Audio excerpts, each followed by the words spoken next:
তোর নিকে না ভালো একটা সম্বন্ধ দেখি, ওরও বাপ হইব, তোর একটা সুন্দর সংসার। মা, তুমি এটা কি কইতাছো?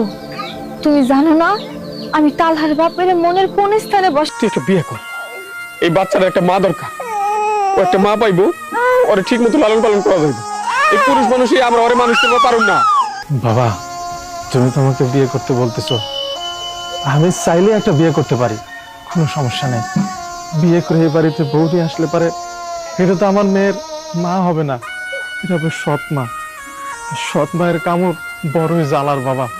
আমি আমি যাই না শুনে আমার মেয়ের জীবনটা নষ্ট করতে চাই না। আমি এ বাড়িতে সৎ মা আনতে চাই না বাবা। দেখ বাবা, তুই এত চিন্তা করিস না, আমি ঘটকের লোকের কথা কইয়ে ওই জানা শোনার মধ্যে থেকে একটা মাই আনবো, সে যাই না বুঝ যায় এই মায়েরা মানুষ করবো, ওই অন্যান্য সৎ মায়ের মতো হইব না। এ নিয়ে তুই কোনো ভাবিস না। তুমি বলতেছো বাবা, দেখো তোমার যদি ভালো মনে হয় আর যদি সেরকম মেয়ে পাও, আমার কোনো সমস্যা নেই, আপত্তিও নাই। ওকে আমাকে দাও।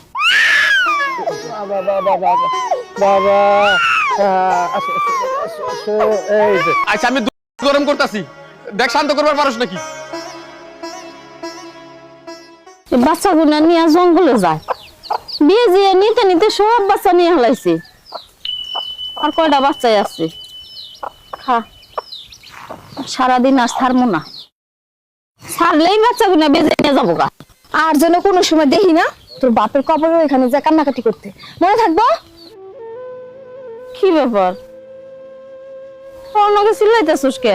কি করছে ও? আজকেও কি কবরে রনে গেছে? তাই আর কই যাইব কত? আল্লাহ 30টা দিন বাপের কবরের ওইখানে যে কান্নাকাটি করতে থাকি, ওর বাপে কি আর ওর কান্না শুনে? ও তো এটা বুঝে না, নাওয়া নাই, খাওয়া নাই, ঘুম নাই, সারাক্ষণ শুধু বাপের কাছে যাইবো, বাপের কবরের এখানে শুয়ে শুয়ে বাপে ডাকতে থাকে, কান্না করতে থাকে। এগুলো দেখলে কি আমার ভালো লাগে? কও, তুমি তোমার নাটের দেখতে বোঝাও। ছোট বাচ্চা মানুষ, ওর লগে চিল্লায় কোনো লাভ আছে? দেখ, চোখের সামনে কত বাপেরা কত পোলাপান নিয়ে ঘোরাফেরা করে, ওরও তো মন চায় যে আমি আমার বাপের কোলে উঠি, আমি আমার বাপের কোলে উঠে বাজারে যাই, আমার বাপে আমারে অনেক মজা কিনা দিব, খামু।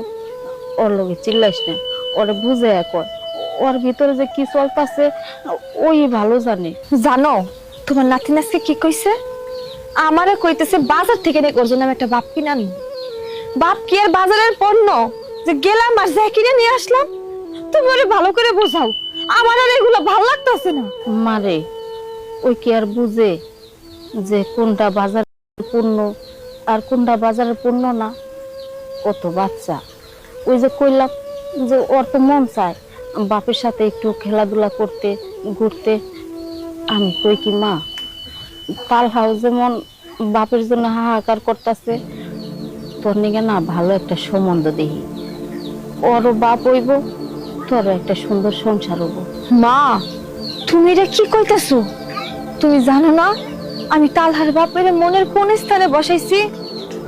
ওইখানে অন্য কোনো মানুষ কোনো দিনও বসতে পারবো না। আর আমি আমার স্বামীর অনেক ভালোবাসতাম, ওর ভালোবাসা আমি অন্য কারোর সাথে শেয়ার করতে পারবো না। পারবি না তাই না? তুই যেমন তোর স্বামীরে বলতে পারস না, আমার নাতি ছেড়া যেমন ওর বাপেরে বলতে পারে না, আমি এগুলো কতদিন সহ্য করবো আর কতদিন দেখবো? তালহা যেমন তোর সন্তান, তোর যেমন ওর নিকে পড়ে, আমারও তো সন্তান তুই, আমারও তো পড়ে। আমি তো মা, এগুলার কতদিন সহ্য করবো? আমার চোখের সামনে তোরা মা বলা ঢুকে ঢুকে পড়বি, এগুলা কি আমার সহ্য হয়? এই যে আমি মানুষটা, আমারে দেখতাছিস খুব ভালো, খাইতাছি, ঘুরতাছি, ফিরতাছি, কিন্তু আমার ভিতরটা পইরা একবারে কয়লা হয়ে গেছে তোর জন্যে। তোর জন্য চিন্তা করতে করতে একটা রাত আমি শান্তি মতো ঘুমাইতে পারি না। এই জিনিসগুলো তো কোনোদিনও ভাবস না। মা, তুমি যত কিছুই কও না কেন, আমি তোমার কোনো কথাই শুনবো না। আমি কোনোদিনও অন্য কাউকে বিয়ে করতে পারবো না। কেন পারবি না বিয়ে করতে? তোর কি মনে হয় তোর বয়স শেষ হয়ে গেছে? তোর ভবিষ্যৎ নাই? দেখ, তোর সামনে সুন্দর একটা ভবিষ্যৎ পড়ে রয়েছে, তুই একটা বিয়ে কর। তুই যদি বিয়ে করস, ও একটা বাপ পাবো, তোর একটা সুন্দর সংসার হবো। ও মা, না কইলে বাপ পাওয়া যায় না, ওই যে নানি কইলে বাপ পাওয়া যায়। ও মা, আমার একটু বাপ আইনা দাও না। শুনছস শুনছস তোর পোলার কথা? দেখ বাপের জন্য ওর মনটা কেমন ছটফট করতেছে। তাই আমি কইতাছি তুই একটা বিয়ে কর, ওর একটা বাপ আইনা দে, আর তুই একটা সুন্দর সংসার করা। মা, তোমরা খালি তোমার কথাই কইতাছো, এক একটা বড় কি ভাবছো তুমি আমার যার লগে বিয়ে দিবা সে যদি আমার পোলারে না মানে, আমার যদি পোলা সব করে ওর বাড়ি না নিয়ে যায় তখন কি হইব? হ্যাঁ, আমার পোলা হইতেছে আমার কলিজা, আর আমি আমার কলিজা ছাড়া থাকতে পারুম না। আমি অন্যখানে বিয়ে করুম না, আমি সারা জীবন দরকার পড়ে আমার কলিজারের বুকে নিয়ে থাকবো আমি। মারে তুই কোনো চিন্তা করিস না, যাগুর লগে আমরা সম্বন্ধ করবো সবকিছু ভাঙ্গে চিরা কয়ে নিব, যাতে আমার নাতি স্যারের মাইনা নেয়। যে লোক মাইনা নিব তার লোকই তোর বিয়া দিব। তোমার যা ভালো মনে হয় তুমি তাই করো, আমি আর কিছু কমু না। আমি তো তোমার গাড়ির বোঝা হয়ে গেছি, আমার তার ভালো লাগে না তোমারই। নানু ভাই, তুমি এই রোদের মধ্যে খেলতে যাও না, তোমার জন্য একটা সদাই আনছি, ঘরে দেওয়া একটা চিপসের প্যাকেট আছে, ওইটা তুমি খাওয়া, আমি মুরগির বাচ্চাটা পানি দিয়ে আসি।